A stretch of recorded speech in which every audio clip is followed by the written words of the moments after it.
Allez, un petit débat à la fraîche.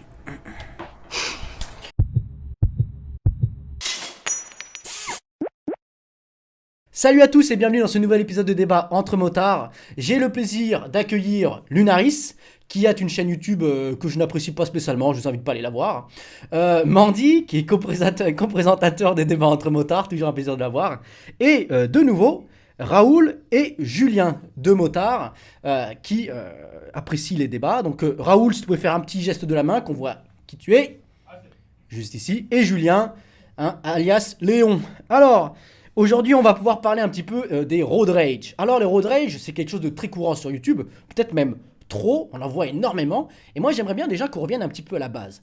Qu'est-ce que c'est un road rage, Mandy? Eh ben, je pense que si on prend déjà la base, si on connaît un petit peu l'anglais, c'est un, c'est un énervement sur la route. Alors, c'est un phénomène qui, je pense, prend un peu d'ampleur en fait avec YouTube, puisqu'on en voit de plus en plus sur les chaînes moto. Et si on veut faire simple, je pense que c'est une réaction légitime suite à une mise en danger, à une situation de grosse peur sur la route. Donc ça se suit souvent par des insultes, par des menaces, parfois par des coups. Voilà, c'est le phénomène global. Alors, je sais pas si tu as fait exprès, mais tu as dit quelque chose de très intéressant. Tu as dit réaction légitime. Alors ça Oui. déjà, ça on pourrait en discuter parce que est-ce que, par exemple, avoir une réaction d'énervement ou de, voilà, comme tu l'as dit, un petit peu donc d'agressivité, est-ce que c'est obligatoire quand on a une frayeur ou quand on a un pseudo-accident? Raoul. Bah, moi, je pense pas. Je pense qu'en fait, finalement, ça devient pas légitime parce que s'énerver sur la route, c'est tout de suite mettre les autres en danger. C'est tout de suite. Enfin, on connaît, on roule tous en bécane. Dès qu'on est énervé, on a tendance à vouloir accélérer.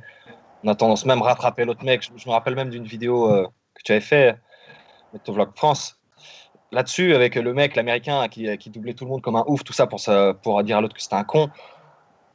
À un moment donné, non. Je trouve que c'est, en fait, c'est pas légitime. Peut-être que si on, le truc, c'est genre, tu t'énerves et puis il y a un feu rouge et tu t'arrêtes et puis là, tu prends le temps d'en parler avec le mec, pourquoi pas, mais dans le sens road rage, c'est-à-dire de s'énerver directement pendant que tu es en train de rouler et que tu as 90 sur la voie et que d'un coup, tu pètes un câble parce que l'autre, il t'a doublé un peu dangereusement, je trouve que c'est pas légitime, en fait. Lunaris, toi t'es d'accord avec ça? Ouais, je pense aussi en fait qu'il y a une part de légitimité parce qu'on est tous pareils. En fait, la plupart du temps, si on s'énerve, c'est une espèce de réaction, je dirais, physique. On sait qu'on est passé entre guillemets pas loin de l'accident, voire de la mort, et c'est ça qui, entre guillemets, nous fait une montée d'adrénaline, et c'est comme ça qu'on pète un câble. Mais après, le phénomène, donc, décrivait Mandy tout à l'heure, où c'est de plus en plus mis en ligne sur YouTube et médiatisé, fait que j'ai l'impression que certains essayent volontairement de créer ce genre de situation pour après soit mettre ça sur YouTube et se faire du pognon avec, ou alors tout simplement parce qu'ils considèrent que vu qu'ils l'ont vu 15 fois, que c'est la réaction normale à avoir sur la route. Ça, c'est Et vrai. là, pour moi, c'est le gros problème avec ces vidéos-là. Là, il y a malheureusement beaucoup moins de vidéos qui montrent des gens qui s'énervent un peu, après calment le jeu, essaient d'analyser le truc, un peu comme tu fais sur tes analyses. Mais une analyse posée, c'est facile. Une analyse quand on vient juste d'éviter un truc où on est passé pas loin de la mort, là, c'est beaucoup plus difficile. Mais c'est un travail sur soi, hein. Moi, j'ai été jeune conducteur comme tout le monde, il m'est arrivé de m'énerver. Maintenant, je sais que dans ce genre de situation, j'ai plutôt tendance à me calmer, m'arrêter, attendre que ça se passe, et on repart après. Hmm. Julien, t'en as déjà vécu un petit peu des road rage, toi, personnellement? Juste une fois, mais je pense qu'on peut pas qualifier ça comme un road rage. C'est quelqu'un qui m'a doublé de très très près. J'ai juste un peu gueulé quoi, mais c'était pas, je suis pas descendu ni quoi que ce soit parce que je trouve j'en voyais pas l'utilité. Et pour rebondir sur ce qu'a dit Lunaris tout à l'heure, au niveau de YouTube, etc. Bon, qu'on soit bien d'accord, ça existait bien avant les road rage, etc. Mais Oui. YouTube l'a complètement démocratisé et l'a médiatisé quoi. C'est-à-dire que là, je viens de marquer road rage sur YouTube, je tombe sur une vidéo à 15 700 000 vues quoi. Ouais, ouais, ouais. Mais alors, on pourrait se poser la question, pourquoi est-ce que ça a autant de succès, Mandy? Ben, tout simplement parce que c'est ce que les gens cherchent. Ils cherchent un contenu divertissant et c'est des choses que les gens regardent. Moi, j'aime bien citer justement une vidéo qui est sortie il y a longtemps, qui est une participation de Bruno Lussato sur un plateau, il y a déjà ça 20 ou 30 ans, qui parlait justement de la crétinisation et de l'idiocratie générale. Pour vous faire simple, plus il y a de merde, plus ça marche, et plus ça va, et plus ça attire de gens. C'est-à-dire que c'est juste des thèmes qui évoquent justement de la sensation, qui évoquent de l'adrénaline aux yeux des youtubeurs, des abonnés, des gens en général. Je pense que s'ils regardent ça, c'est uniquement parce que ça marche. Par contre, un road trip, ça ne marche pas forcément. Une vidéo dans laquelle on réfléchit un petit peu, ça marche beaucoup moins. Pourquoi ? Parce que c'est de la flemmardie intellectuelle. Je pense que c'est juste ça. Alors que il y a des vidéos de réaction, road rage entre guillemets, qui sont nettement moins diffusées, alors que le pilote en fait réagit de bonne manière. Il y a un Anglais ou un Américain qui a fait justement un road rage où justement il s'énerve vite, mais tout de suite calme la pression, va voir la personne qui l'a mis en danger et il lui demande, première chose, est-ce que vous allez bien ? Bizarrement, cette vidéo-là, elle n'est pas tant que ça vue. Est-ce que... Moi, je me pose une question, parce que on a parlé beaucoup du côté un petit peu instinctif qu'il y a derrière ça.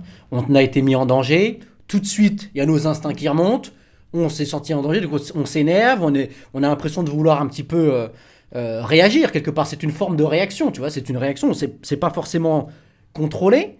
Moi, j'ai envie de vous poser une question. Est-ce que on peut réagir suite, par exemple, à une grosse frayeur, calmement? Est-ce que vous pensez que ça peut se travailler, ou est-ce qu'on est forcément un peu énervé ou un petit peu déstabilisé après une grosse frayeur ou même peut-être un accident, Lunaris? Travail.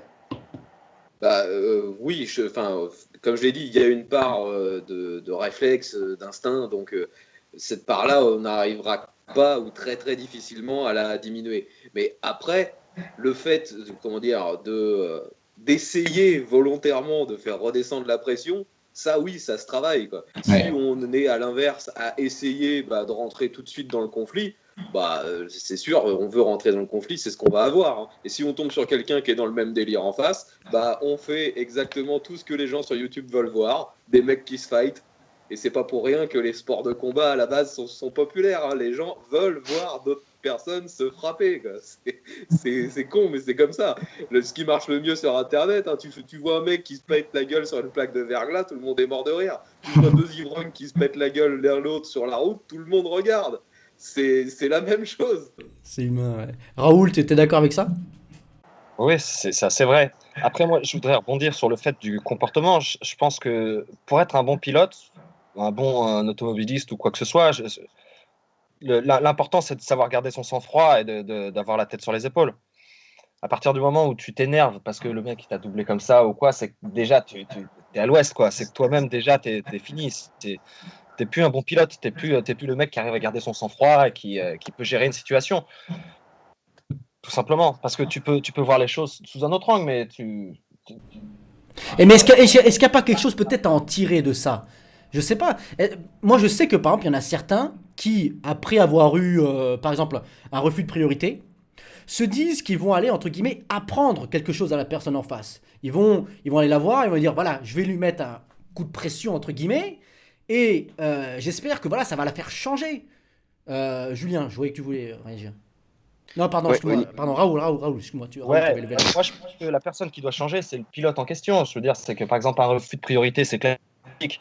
Moi, j'habite à Paris, des mecs qui crament la priorité à droite, il y en a tous les jours. Et si je m'énervais à chaque fois, j'arrêterais de faire de la bécane, quoi. Je passerais mon temps à être foudrage et tout. À un moment, c'est à soi de se dire, bon, il y a une priorité là, est-ce que le mec, il va pas me la cramer? Et d'anticiper, tout simplement.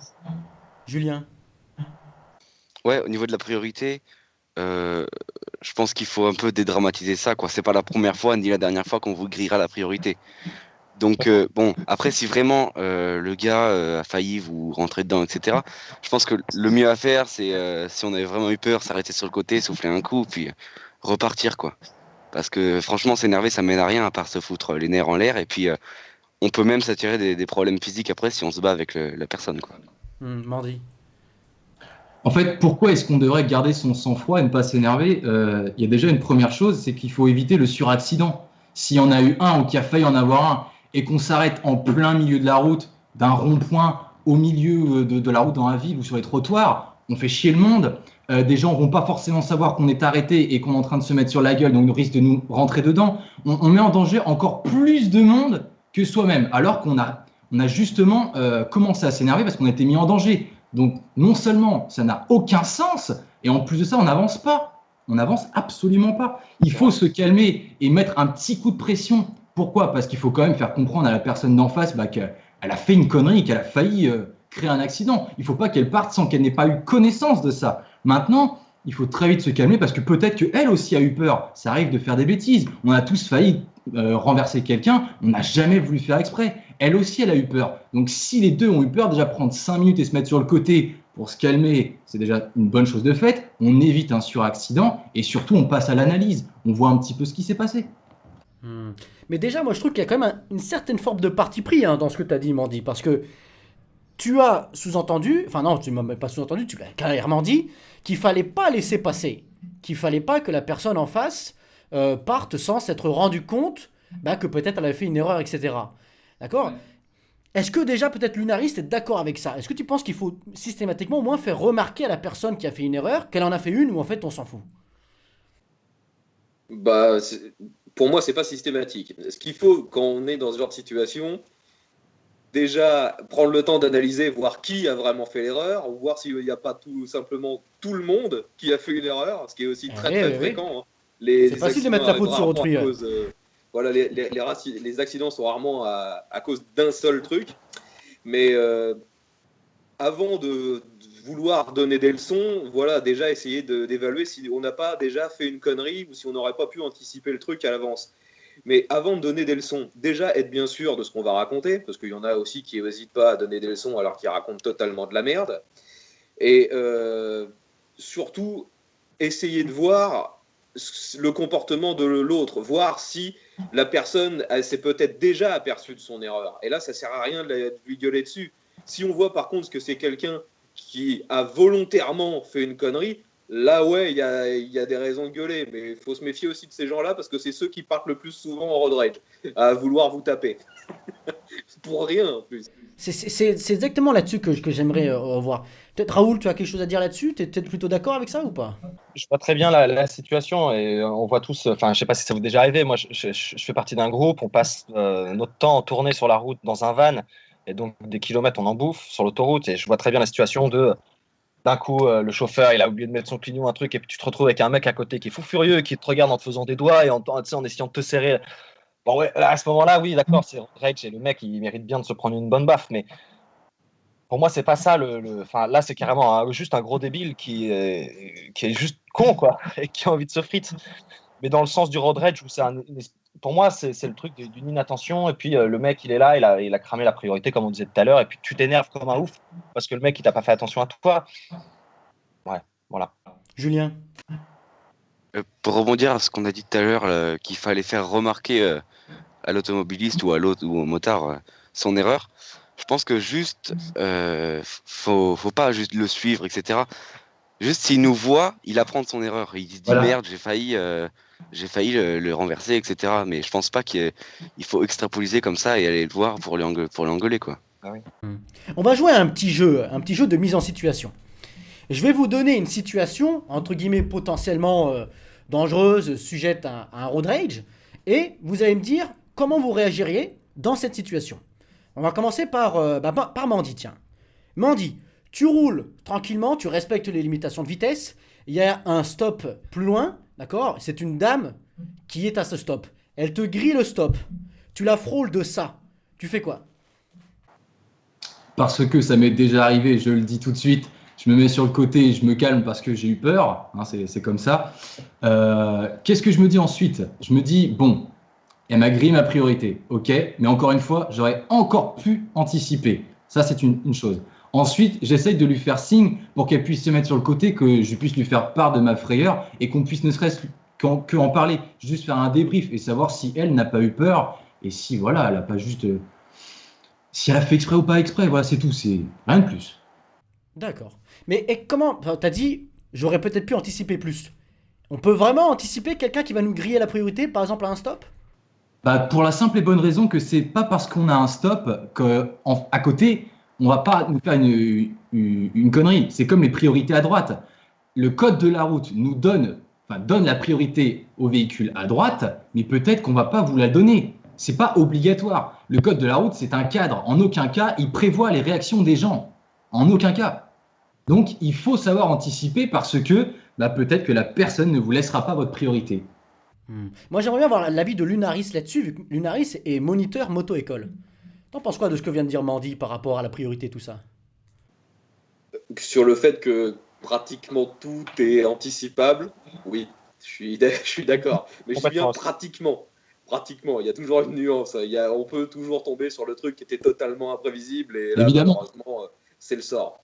Mais moi, je vois, avec ma Harley, mon Sportster 85, j'arrête pas de dire à tout le monde que j'ai pas de frein et les gens ne me croient pas, sauf quand je leur fais tester mon frein avant. Là, ils font ah ok, d'accord, t'es un malade. Je suis donc obligé en permanence d'anticiper, mais tout. J'arrive sur une situation où je sais que je suis prioritaire, je vais quand même ralentir un minimum pour avoir de la marge si quelqu'un respecte pas. Mais si j'arrive même pas en excès de vitesse, juste à la vitesse maximum autorisée, je sais très bien que avec mon véhicule, même en voyant le véhicule arriver, j'aurai jamais la possibilité de l'éviter. Voilà. C'est des trucs à prendre en compte et moi, bien sûr, je suis contraint de le faire en permanence à cause de la faible efficacité de mon freinage, mais faudrait au final faire un peu la même chose, peu importe le véhicule. Faut pas se dire, c'est bon, j'ai un frein de compète, je vais arriver à m'arrêter en 2 mètres. Non, ça n'existe pas. Ça. Raoul, je voyais que tu voulais intervenir, puis après je te poserai une mise en situation. Ouais, non, mais je trouve que c'est vrai, tout est anticipable. Et enfin, moi, je vois la moto comme ça, mais je vois quand je suis sur la route, j'ai un peu l'impression d'être en mode survie, quoi. C'est-à-dire que j'arrive, là, il y a un feu rouge. Moi, c'est vert pour moi. Je me dis toujours, et j'ai appris ça même en passant le permis. Mon prof, je me rappelle, il me disait, il y a un feu, c'est vert pour toi. Tu tombes à rapport. Au moins, s'il y a un mec qui crame, si tu viens de passer un rapport et que tu accélères, t'es mort. Si t'as tombé un rapport et que tu es en position de pouvoir freiner, bah, tu auras vachement plus de chances de pouvoir soit l'éviter, soit tout simplement t'arrêter. Mais moi, je pense que ouais, tout est dans l'anticipation et on le sait, on est en moto, on a juste du cuir sur nous. On sait qu'on peut pas rouler comme un ouf et qu'il faut faire attention, tout simplement, quoi. Marche. Alors, petite mise en situation pour toi, Raoul. Allez. Tu roules sur une voie rapide, d'accord, limitée à 90. T'es à 95, ok? T'as une voiture un peu chauffard qui te double, d'accord, et qui te colle à ça. Vraiment, mais genre, elle t'a mis en danger. Ouais, Tu je me fais suis quoi? chié dessus, quoi. Qu'est-ce que je fais? Bah déjà, je vais pas commencer à essayer de le rattraper. Ça, je le sais. Je pense que je vais surtout me chier bien dessus et puis me dire, bon, bah voilà, quel con. Mais déjà, si le mec il m'a frôlé à ça, c'est qu'il roulait hyper vite et qu'il a pas pu prendre son virage, genre peinard, tranquillou, tu vois.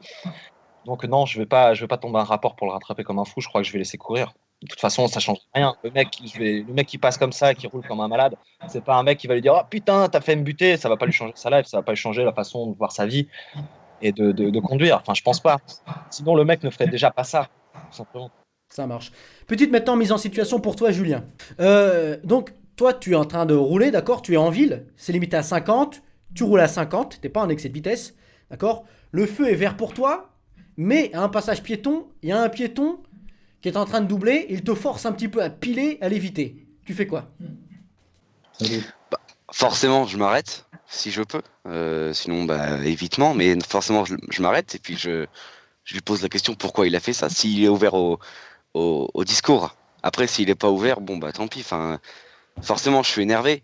Mais je vais pas le laisser ressentir, quoi. Je vais pas crier, faire des gestes, etc. Mais si le mec n'est pas ouvert au discours, c'est que c'est entre guillemets un con, quoi. Bah alors attends, parce que ça c'est intéressant. Donc, tu t'arrêtes, si tu peux, si t'en as la possibilité, tu t'arrêtes et tu vas le voir. Tu vas parler avec lui. Non, je vais pas le voir. Je reste sur ma moto, mais je fais des gestes, genre pourquoi en fait? D'accord. Mettons le gars, il est pas réceptif et il t'insulte. Tu fais quoi? Je laisse couler. Tu laisses Ah ouais. couler? Je réagis pas. Non, non. Est-ce que ça t'est ça déjà sera arrivé rien. peut-être une situation un petit peu analogue avec quelqu'un qui t'insulte sur la route? Ouais, bah exactement le même, la mise en scène que tu viens de me dire. Ah bon? Ça m'est déjà. Ah ouais, ouais, je roulais, feu vert pour moi, le mec traverse, quoi. En courant, etc. Donc, Donc t'as fait ce que tu viens de dire là, donc c'est ça. t'as discuté un peu avec lui, et il était pas Bah, réceptif, il t'a je lui ai posé la insulté? question et il m'a fait un dos d'honneur, du coup, bon, tant pis, hein. Donc t'as laissé couler, tu t'es pas... et t'es parti? Bah oui, bah oui. Ça marche. Ok.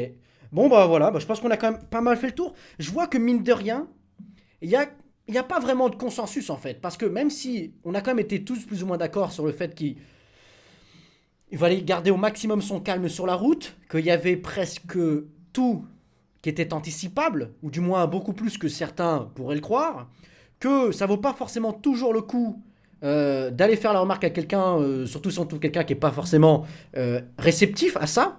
Mais je vois que sinon c'est pas vraiment, il n'y a pas vraiment de réel consensus là-dessus parce que mine de rien, tu t'es arrêté pour aller le voir le piéton, tu vois, Julien. Moi, je sais même pas si je serais allé le voir ou lui dire quelque chose. Je pense que j'aurais direct tracé ma route parce que j'ai une mentalité un petit peu bizarre là-dessus. Je pense pas que d'aller faire remarquer les torts à quelqu'un, en fait, ça va vraiment lui faire changer quelque chose. Parce que, mine de rien, le gars, j'ai failli le renverser, le piéton, tu vois. Donc, quelque part, il faudrait quand même qu'il soit un petit peu con pour ne pas avoir le l'intellect de se dire ah, là, il y a eu un problème. Et puis dans ta situation, excuse-moi, mais dans ta situation, le mec traverse sur un passage clouté. Donc à partir du moment où il est sur un passage clouté, c'est toi qui es en tort, même si le feu est vert. Peut-être, enfin, Lunaris, tu peux peut-être nous répondre, mais il me semble que c'est le cas, même s'il y a un feu, le piéton passe au vert et il a quand même la priorité. Le Lunaris. piéton a toujours la priorité. Non, non, non. Le piéton est toujours prioritaire s'il n'y a rien qui indique au piéton s'il peut y aller ou pas. Si le piéton a feu rouge, il s'engage, toi tu as le feu vert, tu le tapes, bah malheureusement c'est le piéton qui est en tort. Hein. D'accord. Bah ça, sans vouloir faire du teasing, il y aura peut-être un épisode spécial avec une collaboration qui est sur les rails. Voilà, voilà. Bon bah écoutez, moi ça me paraît plutôt pas mal. Je pense qu'on a quand même pas mal abordé toutes les notions sous-jacentes à cette notion de road rage. Je vais vous laisser une petite minute chacun si vous voulez bien pour conclure. D'accord? Voir un petit peu c'est quoi pour vous peut-être l'exemple type de mentalité à adopter sur la route et en quoi ça pourrait peut-être éviter ou non de faire des road rage. Ou est-ce que selon vous les road rage c'est utile, etc. Lunaris.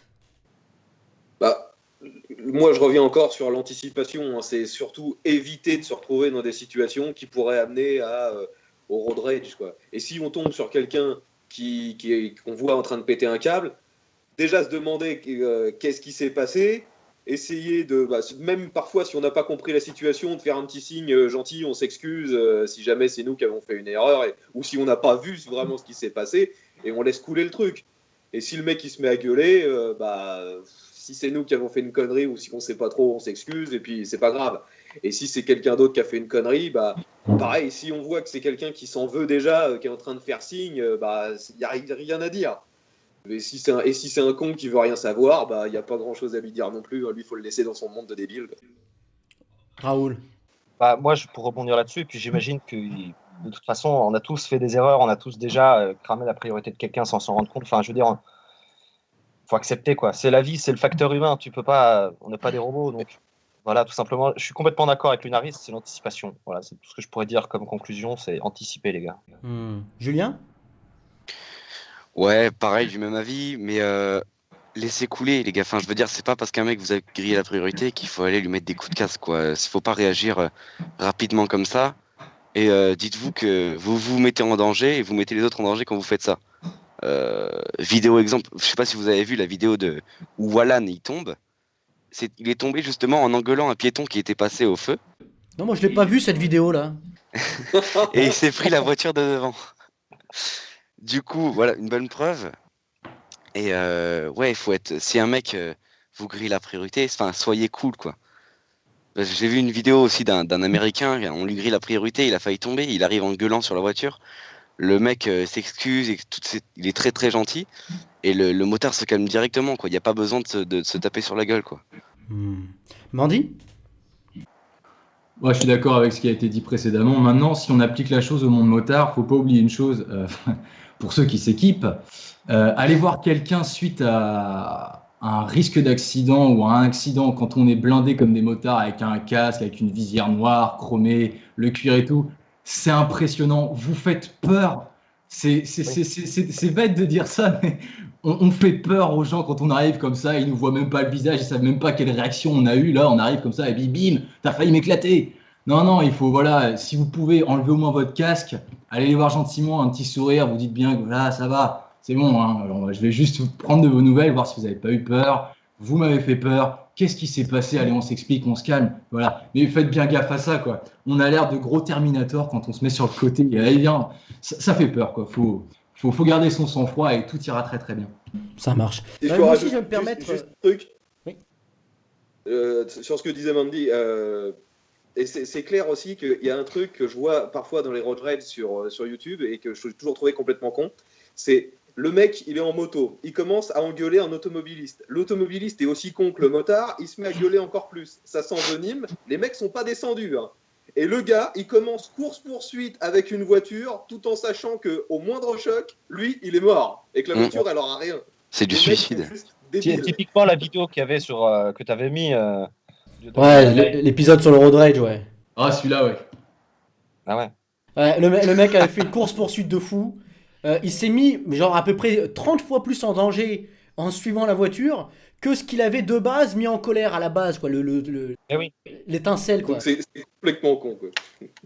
Mais moi, je suis content qu'on finisse là-dessus parce que je suis tout à fait d'accord avec vous. Je vais me permettre aussi de me faire ma petite conclusion. Il n'y a pas de raison. Moi aussi, j'ai le droit de parler, bordel. Regarde, un exemple tout simple. On m'a souvent fait la remarque dans les débats que j'ai une cagoule.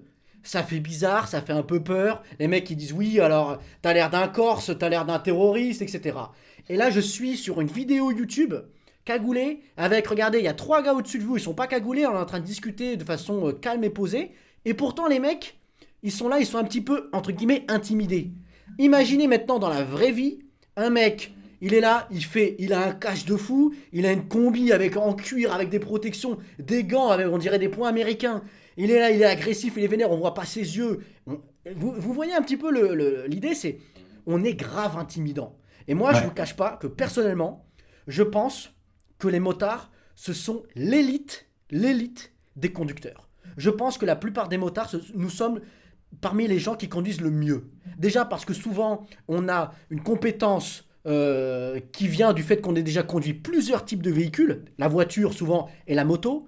Donc, l'expérience de l'un se complète avec l'expérience de l'autre. On a une vision de la route qui est différente quand on est un motard. On est beaucoup plus proche de l'environnement, on saisit beaucoup plus les éléments. Et je pense très sincèrement que les motards font partie donc des meilleurs conducteurs qui soient. Et je pense que quelque part, on doit avoir une attitude un petit peu chevaleresque, noble. Pardonner les écarts. Mais c'est vrai, non mais je te jure, pour moi c'est un peu ça. Je sais que ça fait un petit peu débile, mais un peu chevalier quoi. Il y a un mec, il a fait une bêtise, une connerie, on lui pardonne. Parce que la plupart du temps, c'est pas fait exprès. Et c'est, voilà. Et quand c'est fait exprès, il n'y a rien à faire en fait. C'est juste que vous êtes tombé sur un fou en fait. Un mec, il est là, il veut vous taper. Tu vas faire quoi? Tu vas discuter avec lui? Va discuter avec le gravier, ce sera aussi efficace quoi. C'est la même. Et je voulais revenir aussi par rapport à ce qu'avait dit très rapidement Lunaris. C'est vrai que moi aussi je comprends pas l'idée de se mettre davantage en danger que ce qui était à la base. Le mec, il passe à ça de vous. Tu deviens fou, tu t'énerves, tu vas le rattraper, tu vois rouge. Mais derrière, pour le rattraper et lui faire une remarque, qui en plus souvent la plupart du temps c'est une remarque à 2 francs, pardon de le dire, pour le rattraper, tu te mets 50 fois plus en danger. Tu passes à ça d'autres véhicules, tu passes à 2 à l'heure, tu conduis à une main, tu fais un 2 à l'heure, tu regardes à 2 francs. C'est ça que j'ai pas compris. Tu vois ce que je veux dire? C'est ça que j'ai pas compris. Mais mine de rien, je trouve que on a eu une approche assez exhaustive de cette notion des road rage. Je suis très content d'avoir pu faire un petit débat avec vous sur ce sujet-là. Je vous remercie de votre participation. Je vous invite bien entendu à liker la vidéo, à émettre un petit commentaire et à rejoindre le groupe Facebook si vous voulez participer au prochain débat. Il y en aura de plus en plus, notamment grâce à Mandy, voilà mon acolyte que je kiffe, dédicace à toi Mandy. Tu sais, je dis ça comme si t'étais pas juste à côté, tu vois. Donc n'hésitez pas à rejoindre le groupe, liker la vidéo et allez voir la chaîne de Lunaris, bordel, il fait des bonnes vidéos. Voilà. Allez, je vous propose qu'on fasse un V à tout le monde. Allez, ciao tout le monde.